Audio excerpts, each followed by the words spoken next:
புதிய கல்விக் கொள்கைக்கும் திருக்குறளுக்கும் என்ன சம்பந்தம் என்று தெரியவில்லை. இந்த முழங்காலுக்கும் ஒற்றைத்தலைக்கும் முடிச்சு போடுவதை போல் இருக்கிறது. புதிய கல்விக் கொள்கை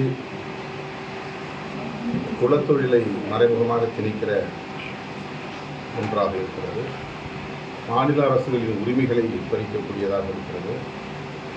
தேசிய அளவில் ஒரே கலாச்சாரத்தை கட்டமைப்பதற்கான ஒரு அடித்தளமாக அது அமைந்திருக்கிறது.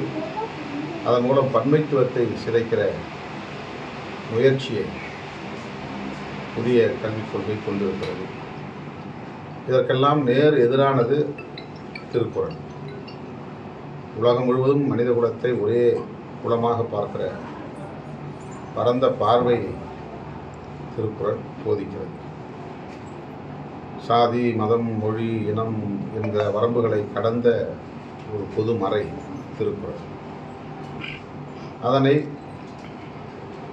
சனாதன அரசியலுக்கு துணை இருக்கும் வகையிலே இருக்கிறார்கள். அதை இணைத்து பார்க்கிறார்கள். அது எந்த வகையிலும் ஏற்புடையதல்ல. ஆளுநர் ஒரு ஆர்எஸ்எஸ்காரர். அவர் தமிழ்நாட்டில் பாரதிய ஜனதாவை வேறுபட வைக்க வேண்டும், வளர்க்க வேண்டும் என்பதிலே குறியாக இருக்கிறார்.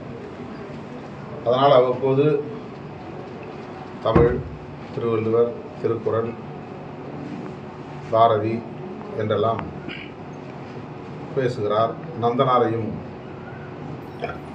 கையில் எடுக்கிறார். இதுவெல்லாம் அவர்களின் அரசியலுக்கான உத்திகள். இதை தமிழ்நாட்டு மக்கள் மிக நன்றாக புரிந்து வைத்திருக்கிறார்கள். ஆகவே அவர்களது மாய்மால அரசியலுக்கு ஒருபோதும் மயங்க மாட்டார்கள் என்பதை தெரிவித்துக் கொள்கிறேன். அதே மாதிரி தான் திருவள்ளுவருடைய தீவிர பக்தர் தான் நரேந்திர மோடின்னு அமித்ஷா சொல்கிறாரு. எதுக்காக இப்போ திடீர்னு திருவள்ளுவரையும் நரேந்திர மோடியும் அவர் கம்பேர் பண்ணுறாரு? இதே அமித்ஷா தான் ஒடிசாவிலே போய் நவீன் பட்நாயக் அவர்களுக்கு துணையாக இருந்த ஐஏஎஸ் அதிகாரி ஒருவரை, அவர் தமிழ்நாட்டுக்காரர், தமிழர், நவீன் பட்நாயக் வெற்றி பெற்றால் அவர்தான் முதலமைச்சர் ஆவார், ஒரு தமிழரை நீங்கள் முதலமைச்சராக ஏற்றுக்கொண்டு போகிறீர்களா என்று தமிழருக்கு எதிரான வெறுப்பு அரசியலை ஒடிசாவிலே விதைத்தவர் அமித்ஷா. தமிழ்நாட்டுக்கு வந்து நாடகம் ஆடுகிறார். தமிழ்நாட்டு மக்கள் புரிந்து கொள்ள வேண்டும். பொதுவாக நீங்கள் வந்து இத்தனை ஆண்டு அரசியல் வந்து பார்த்தீங்கன்னா, நீங்கள் அடிக்கடி சொல்கிறீங்க நான் வந்து அரசியல் மேட்ச்சில் நான் தான் கீ பிளேயர் அப்படின்றீங்க. இப்போ 2026 சட்டமன்ற தேர்வு வருது. இதுலேயே நீ கீ பிளேயராக இருப்பீங்களா, இல்லை கேப்டன்ஷிப்பை கையில் எடுப்பீங்களா? எனக்கு என்ன பாத்திரம் இந்த தேர்தல் களத்தில் என்பதை விட, நான் என்னவாக இருக்கப் போகிறேன் என்பதை விட, தமிழ்நாட்டு அரசியலில் பாரதிய ஜனதா மற்றும் சங் பரிவார்கள் காலூன்றி விடக்கூடாது.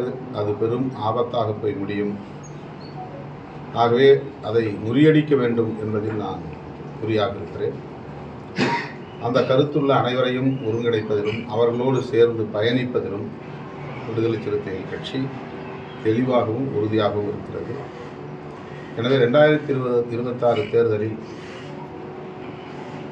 அனைத்து ஜனநாயக சக்திகளையும் சிதறவிடாமல் ஒருங்கிணைக்க வேண்டும் என்பதில் மட்டுமே எங்கள் கவனம் குவிந்திருக்கிறது. மற்றபடி எங்களுக்கு தனிப்பட்ட முறையிலே என்ன லாபம் என்கிற சிந்தனை இல்லை.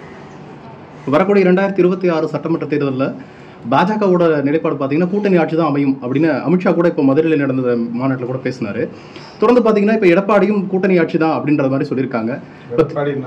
இல்லை, கூட்டணி ஆட்சி தான் அமையும்ன்ற மாதிரி ஒரு வார்த்தையை சொல்லியிருக்காரு.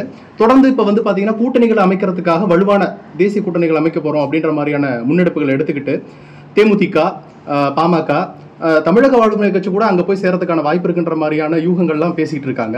இப்போ எல்லாமே ஆட்சியில் பங்கு அப்படின்றத முக்கிய அடிநாதமாக வச்சு தான் இப்போ இந்த எலெக்ஷனே நகரப்போகுது அப்படின்ற மாதிரியான நிலைப்பாடு எழுந்திருக்க போது இப்போ திமுகவை எதிர்க்கும் போது அவங்களோட கூட்டணி கட்சிகள் இவங்க எடுத்துக்கிட்ட அந்த கூட்டணி கட்சிகளோட செயல்பாடுகள் எப்படி இருக்கும்னு நினைக்கிறீங்க? தொண்டர்களோட செயல்பாடுகள், நிர்வாகிகளோட செயல்பாடுகள் ஒரு சுரக்கத்தை ஏற்படுத்தாதா? இவங்களோட கூட்டணி அப்படின்றது அவங்களோட செயல்பாடுகள் ஆட்சியில் பங்கு அப்படின்றது ஒரு விஷயம் இருக்கும்போது இப்போ நமக்கான கூட்டணிகள் ஒரு சுணக்கமாக இருக்காதா செயல்பாடுகள் தேர்தல் போது?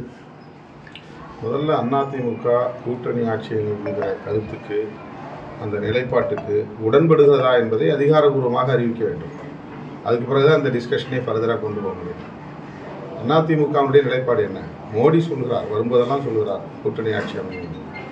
அது கூட இருக்கிற கட்சிகளை ஏமாற்றுவதற்கான ஒரு முயற்சி, ஊசலாட்டத்தில் இருக்கிற கட்சிகளை தம் பக்கம் ஈர்த்து போடுவதற்கான ஒரு முயற்சி, அவ்வளவுதானே தவிர உண்மை அதுவாக இல்லை. என்றைக்கு எடப்பாடி பழனிசாமி அவர்கள் அதிகாரப்பூர்வமாக அறிவிக்கிறாரோ அன்றைக்குத்தான் கூட்டணி ஆட்சி தொடர்பான கருத்தை நாம் விரிவாக விவாதிக்க முடியும். ஆனால் இதுவரையில் எடப்பாடி பழனிசாமி அவர்கள் வெளிப்படையாக அதிகாரப்பூர்வமாக அதிமுக கூட்டணி ஆட்சி என்பதை அடிப்படையாக கொண்டு அமைக்கப்படுகிறது என்று எந்த இடத்திலும் சொல்லவில்லை. அவர் சொல்லட்டும், பேசலாம்.